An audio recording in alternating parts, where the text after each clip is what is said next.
عقل مند کون ہے؟ عقل مند کون ہے؟ اللہ فرما رہے ہیں الذین یذکرون اللہ قیاما وقعودا وعلی جنوبہم ویتفکرون فی خلق السماوات والارض.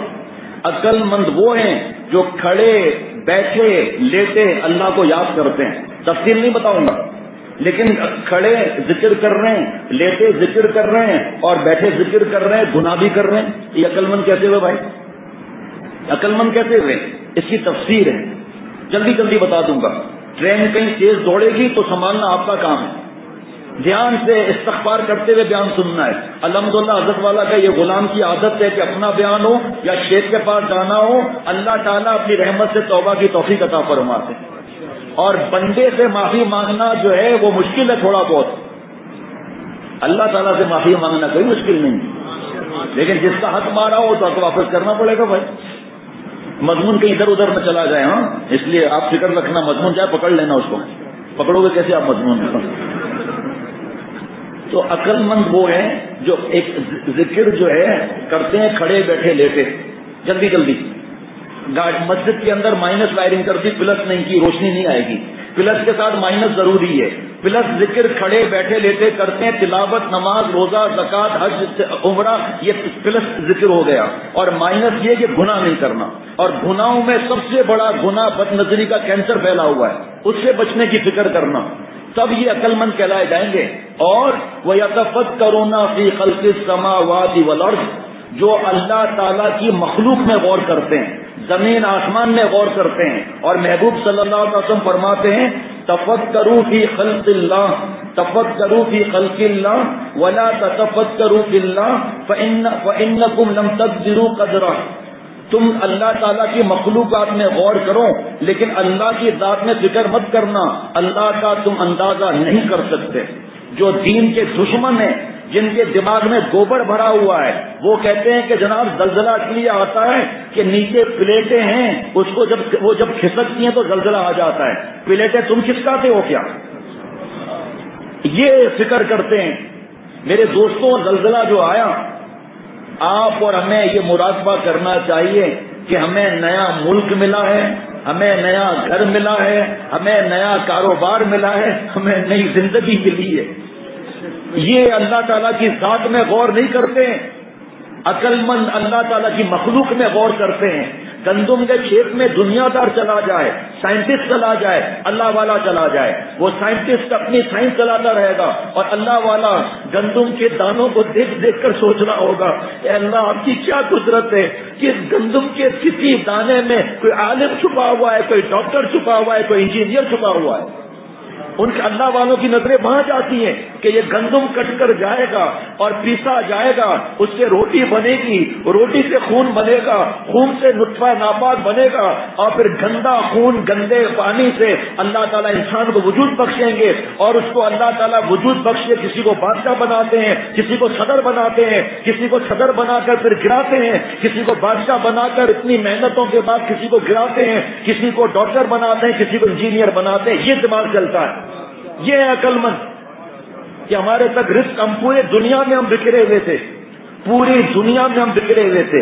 یہ غور کرتے ہیں. سنتے بھی جائیں پہلے ساتھ ساتھ.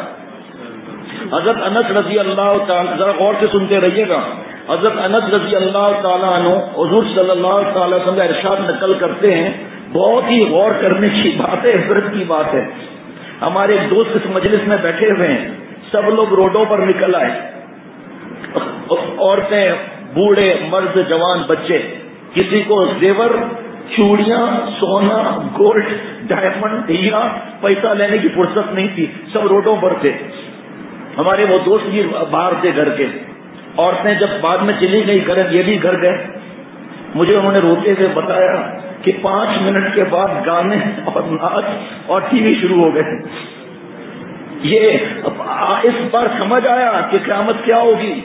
سمجھ ہلکا سا، پورا تو نہیں سمجھ سکتے. پہاڑ روئی کے گالوں کی طرح اڑ رہے ہوں گے.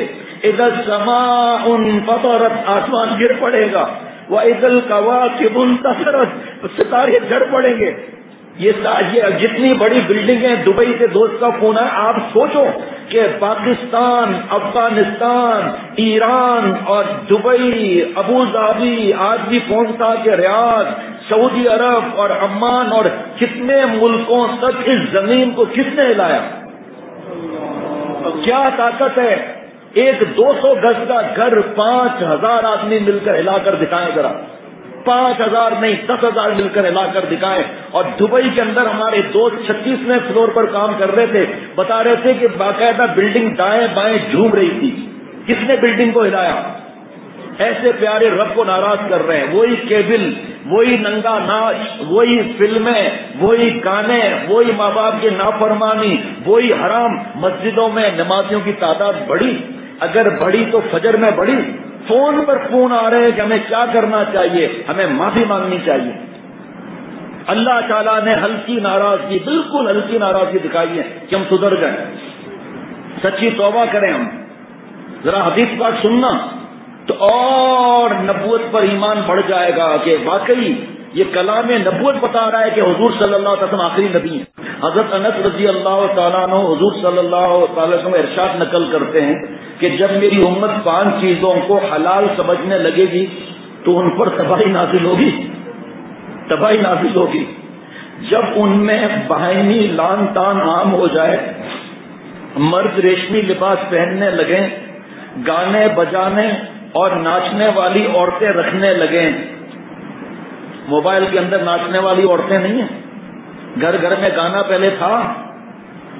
جو ہمارے دوست جو کہہ رہے تھے میں نے فوٹو نہیں کھینچا، پھر اس کے اندر تصویریں نکلی، اور جو تصویروں کے بعد نکلا بڑی عمر والے کے، وہ میں ممبر پر بتا نہیں سکتا کہ کیا نکلا، لیکن ہمارے دوستوں نے یہ بات بتائی نہیں. سچی توبہ کی اللہ مجھے بھی توفیق عطا فرمائے، ہم سب کو عطا فرمائے. شرابیں پینے لگے، مرد مردوں سے، عورتیں عورتوں سے جنسی تسکین پر کفایت کرنے لگے. یہ میرے شیخ کا مضمون ہے. لڑکوں سے احتیاط کا، امرت کا. ابھی لڑکے کو دائیں طرف بھیج دیا، بائیں طرف بھیج دیا. کیوں؟ یہ حدیث پاک تو پڑھ کے سنا رہا ہوں. 50 برس پہلے شیخ العرب العجم عارف باللہ حضرت مولانا شاہ حکیم محمد اختر صاحب دامت برکاتہ نے فرمایا تھا کہ میں عریانی، بے حیائی، فحاشی کا سیلاب آتا ہوا دیکھ رہا ہوں. فرمایا کوئی میرا کتنا مذاق اڑائے میں یہی بیان کروں گا. جس کو 100 دفعہ غرض ہو نظر کی حفاظت کا بیان سنے.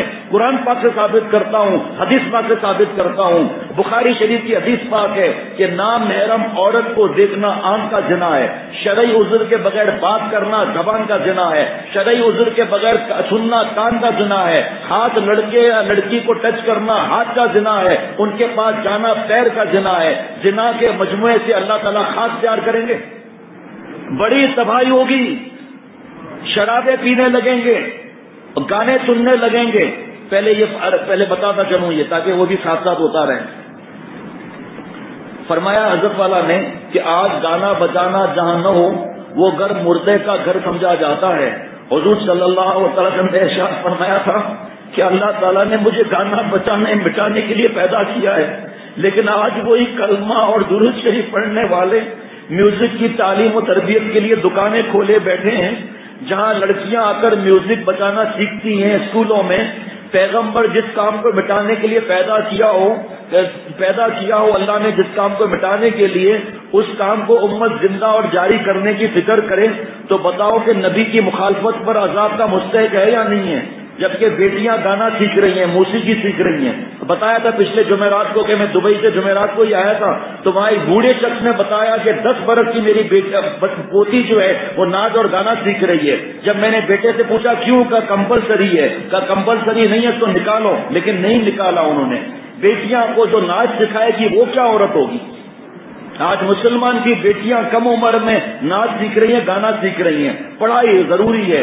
جہاں ایڈمیشن شروع ہوئے پاگل ہو جاتے ہیں، پاگل کہ کون سے اسکول میں داخل کرایا جائے جہاں اللہ تعالیٰ کی نافرمانی ہو، جہاں میرا بیٹا ایکسپرٹ ہو جائے، میری بٹیا احساس کمتری کا شکار نہ ہو. احساس کمتری کا شکار تو ہے، کیونکہ تیرے دل میں اگر اللہ کی نسبت کا موتی ہوتا تو بیٹے اور بیٹی کو رابعہ بصریہ اور اللہ والا بناتے. تم ان کو اس اسکول میں ڈالتے جہاں رب کی تعلیم محبت کی سکھائی جاتی ہے، جہاں ماں باپ اور اللہ والے اور دین کی نعمتیں اور دین کے احکامات اور اخلاق اور گناہوں سے نفرت سکھائی جاتی ہو، تاکہ بچپن سے بچے کے رگ رگ میں اللہ کی نافرمانی نہ ہو، اللہ کی پیار ہو، اللہ کی فرما برداری ہو. پھر اوپر سے ماں باپ بھی محنت کریں. اسکول تو داخل کرایا ہے اسلامک اسکول میں اور جا رہے ہیں مخلوط دعوتوں میں، گانے لگے ہوئے ہیں، موسیقی لگی ہوئی ہے، پردہ ہے نہیں، تو بچے تو پھر تو شکار تو ہوں گے تو مسائل کا.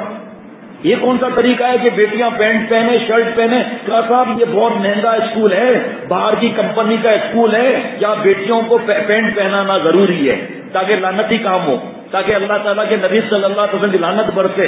جس بیٹیوں کو ناچ گانا سکھائیں گے، پینٹ شرٹ پہنائیں گے، شارٹ سلیو پہنائیں گے، شرٹ ناف تک پہنی ہوگی اور بے پردہ گھوم رہی ہوگی، اس بیٹی سے کیا توقع کرتے ہو؟ کیا تمہیں معلوم ہے کہ ماں باپ کی گردن پکڑی جائے گی؟ ان بیٹیوں کو بچپن سے معلوم تھا پینٹ پہنا رہے تھے، تم نے پینٹ پہنائی. پڑھائی ضروری ہے، مر جائیں گے پھر کیا پڑھائی کام آئے گی؟ یہ پڑھائی ضروری نہیں ہے، ضروری اللہ کو راضی کرنا ہے. پڑھاؤ شریعت کے حدود میں، شرعی پردے کے ساتھ، مردوں سے واسطہ نہ ہو، عورتیں ہی ہوں. پڑھاؤ، ڈاکٹر بناؤ، انجینئر بناؤ، اللہ والا بناؤ. جب اللہ والے بنیں گے کوئی بدماشی کالج یونیورسٹی میں پھر نہیں کریں گے. جس کو دیکھو جانے کس گناہ کی سزا مل رہی ہے. ارے صاحب میرے بندش ہو گئی ہے. ارے بھائی سارے گناہ ہی تو ہیں. بد نظری سے ہماری آنکھیں محفوظ نہیں، دل میں گندے خیالات پکانے سے ہمارے دل محفوظ نہیں. غیبت، گھر گھر میں تصویریں لٹکی ہوئی ہیں اور گھر گھر کے اندر تصویریں لٹکی ہوئی ہیں اور مجلس میں رکھے ہوئے ہیں. گانا بجانا عام ہو رہا ہے، کوئی ریڈیو سے گانے سن رہا ہے، کوئی ایف ایم سے سن رہا ہے، کوئی موبائل سے سن رہا ہے، کوئی ٹی وی پر سن رہا ہے، کوئی لیپ ٹاپ پہ سن رہا ہے. حالانکہ گانا بجانا شریعت میں حرام ہے اور زنا کا سب سے بڑا سبب ہے. یہ گانا بجانا اسلام کے خلاف زبردست اور پرانی سازش ہے. نہیں ہے. یہ جس وقت قرآن پاک نازل ہو رہا تھا اس وقت کچھ کافروں نے کچھ لڑکوں کو گانے کے لیے خریدا اور ان کے سرداروں نے اعلان کیا کہ دیکھو قریش مکہ ہم ہی لوگوں میں قرآن پاک نازل ہو رہا ہے اور ان کا نام محمد صلی اللہ تعالی علیہ وسلم ہے، جو قرآن پاک سناتے ہیں اور بتاتے ہیں. آج میرے اوپر نعوذ باللہ گانے کے لیے کہہ رہے ہیں، آج میرے اوپر یہ قرآن نازل ہوا ہے. ارے وہاں مت جاؤ، وہاں پر کوئی مزہ نہیں، وہاں پر جنت کی لالچ اور دوزخ کا خوف ہے. ہمارے پاس آؤ جہاں دوزخ کی بات ہی نہیں ہے، گانا سنو اور شراب مفت ملتی ہے. آج کتنے لوگوں نے توبہ کر کے بتایا کہ ہمارے دوست کے پاس پیسہ ہے، شراب مفت دیتے تھے، ہمیں بلاتے تھے، ہم جاتے تھے، مفت شراب ہے، ایمان مفت کا نہیں ہے. علامہ آلوسی رحمۃ اللہ علیہ تفسیر روح المعانی میں اس آیت کے ذیل میں لکھا ہے، آیت ہے وَمِنَ النَّاسِ مَن يَشْتَرِي لَهْوَ الْحَدِيثِ. بعض لوگ گانا بجانے والیوں کو خریدتے ہیں، پیسے دیتے ہیں، ان سے گانا سنتے ہیں، شراب مفت میں پلاتے ہیں اور یہ کہتے تھے کہ محمد صلی اللہ علیہ وسلم کی باتیں مت سنو، گانا سنو، شراب پیو، ہمارے پاس مزے کرو، کھانا بھی مفت کھاؤ. تو معلوم ہوا کہ یہ 1400 برس پہلے کی سازش تھی جو کافروں کی طرف سے پیش کی گئی تھی اور آج مسلمانوں کی طرف سے پیش کی جا رہی ہے. دروازے کے سامنے ہی میوزک کی دکان کھولی ہوئی ہے، دیکھو جگہ جگہ دیکھو، باقاعدہ سبق پڑھایا جاتا ہے، باقاعدہ ناچ سکھایا جاتا ہے. حضرت عبداللہ بن مسعود رضی اللہ تعالیٰ عنہ کا چہرہ حضور صلی اللہ علیہ وسلم کے ساتھ بہت ملتا تھا. جب میں اس کو بیان کرتا ہوں حضرت فرماتے ہیں تو میرا دل چاہتا ہے کاش ہم انہی کو دیکھ لیتے. یہ عاشق ہیں اللہ کے، کاش ہم ان کو ہی دیکھ لیتے کہ آپ کی شکل حضور صلی اللہ علیہ وسلم سے ملتی تھی. خلفائے راشدین کے بعد انہی کا درجہ ہے. فرماتے ہیں کہ یہ آیت گانا بجانے سننے کے حرام ہونے میں نازل بھی. گانا بجانا سننا یہ سب حرام ہے. اگر کوئی کہے کہ صاحب صوفیہ لوگ بھی تو اشعار سنتے ہیں تو اس کو گانا کہنا جائز نہیں، کیونکہ اس کی 4 شرائط ہیں، جس میں سب سے پہلی شرط یہ کہ موسیقی نہ ہو. یہاں جو اشعار ہوتے ہیں کہ موسیقی ہوتی ہے اور مرد عورت الگ ہوں اور اشعار پڑھنے والا لڑکا نہ ہو جس کی قدرتی داڑھی مونچھ نہیں آئی اور عورت نہ ہو. سب شرائط پر الحمدللہ عمل ہے، پیسوں پر لین دین نہیں ہے اور اشعار کے اندر کوئی غیر شرعی اور شرک والے جملے نہیں ہیں. تو فرمایا کہ آج کل گانا بجانے کی بہت بڑی لعنت عام ہو رہی ہے. گانے سے زنا کا مادہ پیدا ہوتا ہے. حضرت عبداللہ ابن مسعود رضی اللہ تعالیٰ عنہ صحابی ہیں، فرماتے ہیں گانا زنا کا منتر ہے، جو کوئی بھی گانا سنے گا اس کے زنا کے تقاضے اس کے دل میں پیدا ہو جائیں گے۔ ایک حدیث بات سنا دی۔ دوسری حدیث حضرت حذیفہ رضی اللہ تعالیٰ عنہ حضور صلی اللہ تعالیٰ علیہ وسلم سے روایت کرتے ہیں کہ جب میری امت شراب کو مشروب کے نام سے، سود کو منافع کے نام سے اور رشوت کے تحفے کے نام سے حلال کرے گی اور مال زکات سے تجارت کرنے لگے گی تو یہ ان کی ہلاکت کا وقت ہوگا، گناہوں کی زیادتی اور ترقی کے سبب، گناہوں میں ترقی کے سبب۔ سنتے جائیں۔ حضرت عبداللہ بن مسعود رضی اللہ تعالیٰ عنہ حضور اکرم صلی اللہ علیہ وسلم کا ارشاد نقل کرتے ہیں کہ اس امت میں خاص نوعیت کے 4 فتنے ہوں گے، ان میں آخری بہت عبرت کی بات ہے، آخری سب سے بڑا فتنہ راگ و رنگ اور گانا بجانا ہوگا۔ اس سے اندازہ لگا لیں قیامت قریب ہے یا نہیں ہے۔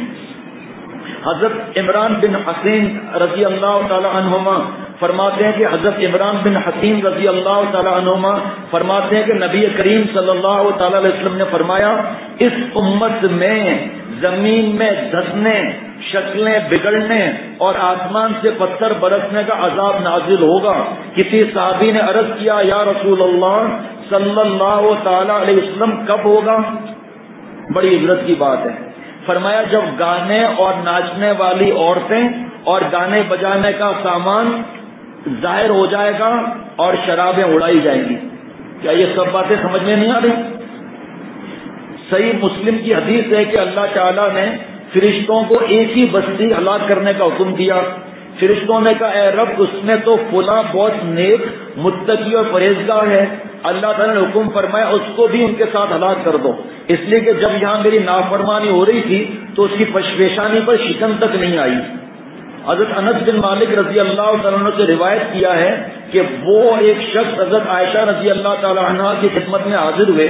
اس شخص نے عرض کیا کہ اے ہماری ماں، ہم سے زلزلے کے متعلق کوئی بات کہیے۔ ہماری ماں نے فرمایا کہ جب لوگ زنا کو مباح بہ کی طرح کرنے لگے اور شرابیں پینے لگے اور ڈھولک سارنگی بجانے لگے، اس وقت اللہ تعالیٰ کو غیرت آتی ہے اور زمین کو حکم ہوتا ہے کہ ان کو ذرا ہلا ڈال، اگر توبہ کر لی اور باز آ گئے تو خیر، ورنہ اس سرکشی کا مقتضا یہ ہے کہ ان پر عمارتیں گرا دی جائیں، ان پر عمارتیں گرا دی جائیں۔ تو یہ اب غور کرنے کا وقت ہے کہ یہ کیا ہوا یہ چند سیکنڈ میں، اگر یہ کچھ اور بڑھ جاتا تو پھر کیا ہوتا، اس میں غور کرنے کی بات ہے۔ سچی توبہ کریں، ایک مٹھی داڑھی رکھ لیں، سامنے دائیں بائیں مونچھیں صاف، جس کو ستایا ہے معافی مانگ لیں۔ دیکھو تمہارا گہرا دوست کون ہے، المرء علی دین خلیلہ فلینظر احدکم من یخالل، ہر شخص اپنے گہرے دوست کے دین پر آٹومیٹک ہو جائے گا۔ حضور صلی اللہ علیہ وسلم فرما رہے ہیں دیکھ تیرا گہرا دوست کون ہے، ابے چھوڑ کیا توبہ کرتا ہے، ارے فلمیں دیکھ لے، سب مولویوں کی باتیں ہیں، قبر میں جانے کے بعد پتہ چلے گا مولوی کی باتیں ہیں یا اللہ تعالیٰ اور نبی صلی اللہ علیہ وسلم کی باتیں ہیں۔ یہ